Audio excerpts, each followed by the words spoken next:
안녕하세요. 맞춤 안경사 TV 안경사 은사빈입니다. 네, 반갑습니다.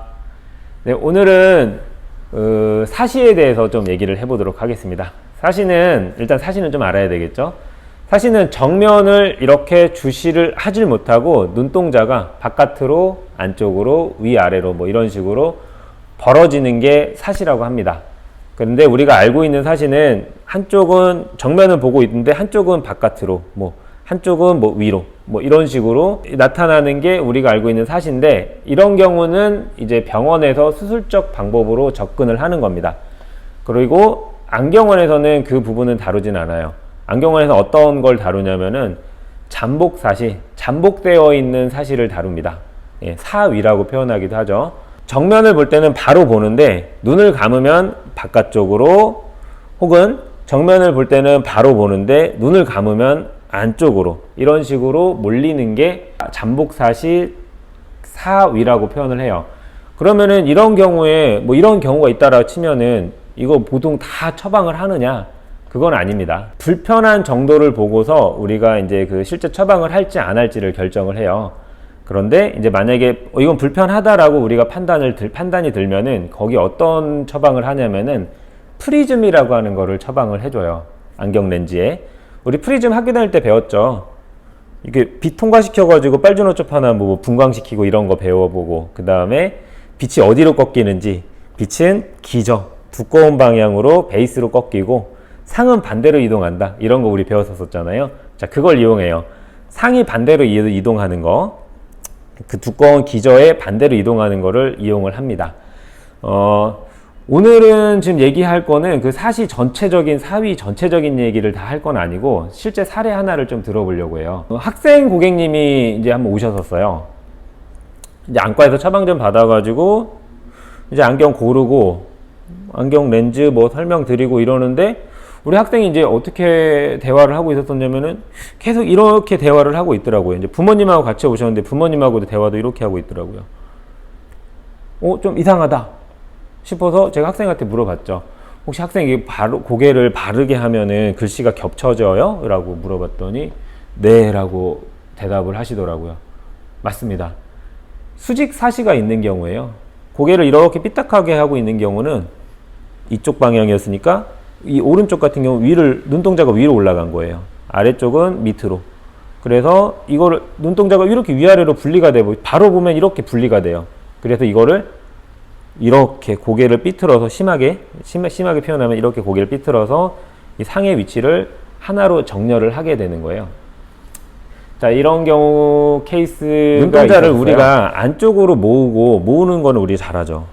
바깥으로 펴는 것도 어느 정도는 할 수 있어요. 그런데 눈동자를 하나는 위로 보고 하나는 아래 보라고 한번 해보세요.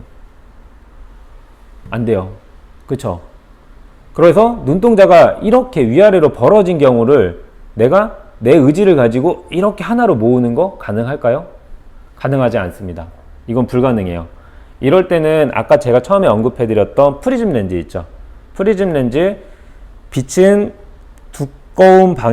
프리즘의 두꺼운 방향으로 꺾이고 상은 반대로 이동한다고 그랬잖아요. 자, 그걸 이용해서 이쪽으로 이렇게 눈동자가 벌어졌으면은 그 두꺼운 쪽은 위로 올라가게 하고, 오른쪽에 프리즘 렌즈는 두꺼운 쪽을 위로 올라가게 해서 상을 반대로 이렇게 이동시켜주고, 왼쪽은 반대로 프리즘 렌즈의 두꺼운 방향을 아랫부분으로 맞추게 해서 상은 반대로 이렇게 위로 올려주죠. 그래서 상의 위치를 이렇게 하나로 맞춰주는 거예요. 그런데 우리 학생 고객님 같은 경우에는 요거를 눈동자가 이렇게 벌어져서 상이 이렇게 분리되는 것 때문에 불편하니까 이거를 이렇게 고개를 들어서 맞췄는데, 생각해 보세요.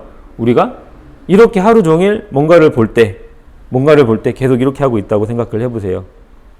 엄청 불편하겠죠. 그래서 이런 경우는 꼭 프리즘 렌즈 처방이 필요합니다. 그런데 안타깝게도 우리 학생은 이게 거의 태어났을 때부터 이런 증상을 겪었었는데, 이 학생이 이제 고등학교 1학년이었어요.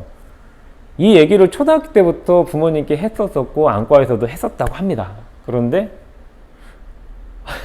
학생이 그냥 예민한 걸로 이렇게 다 그냥 얘기를 해버렸다고 하더라고요. 너가 예민해서 그래. 안과에서도 좀 공부를 많이 해서 그래, 책을 많이 봐서 그래, 뭐 이런 식의 얘기를 좀 많이 들었다고요. 뭐 다른 안경점 가서도 그렇고요. 사실은 좀 찝으면은 굉장히 간단한 처방이 될 수도 있는데 이 학생은 되게 오랫동안 불편함을 느꼈던 거죠.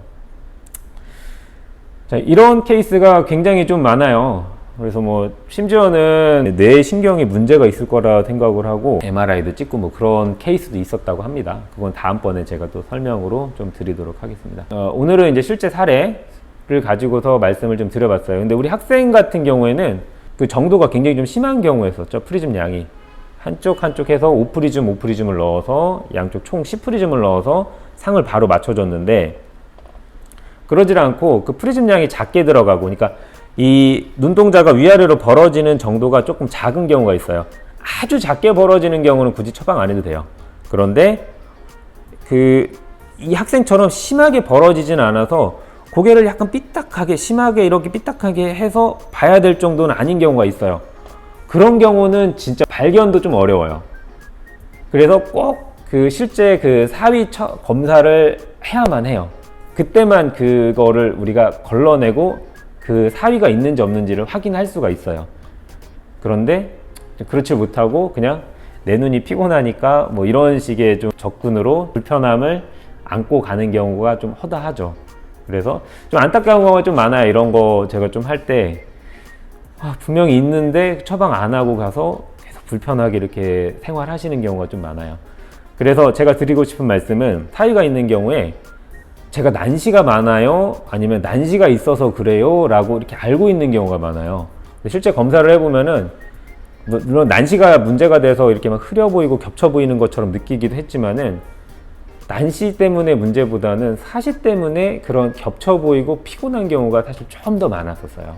오늘은 이렇게 해서 사시, 특히 잠복사시, 사위라고 하죠. 잠복사위에 대해서 알아봤습니다. 잠복사위는 아까 말씀드렸던 프리즘 렌즈로 처방을 해야 되고, 그 처방을 할지 안 할지는 전문가의 정확한 검사가 필요합니다. 잠복사시, 사위 관련된 거는 사례를 가지고서 계속해서 꾸준하게 여러분께 소개를 해드리도록 하겠습니다. 네, 오늘도 이렇게 시청해 주셔서 너무 고맙습니다. 네, 맞춤 안경사 TV 은사빈이었습니다. 고맙습니다.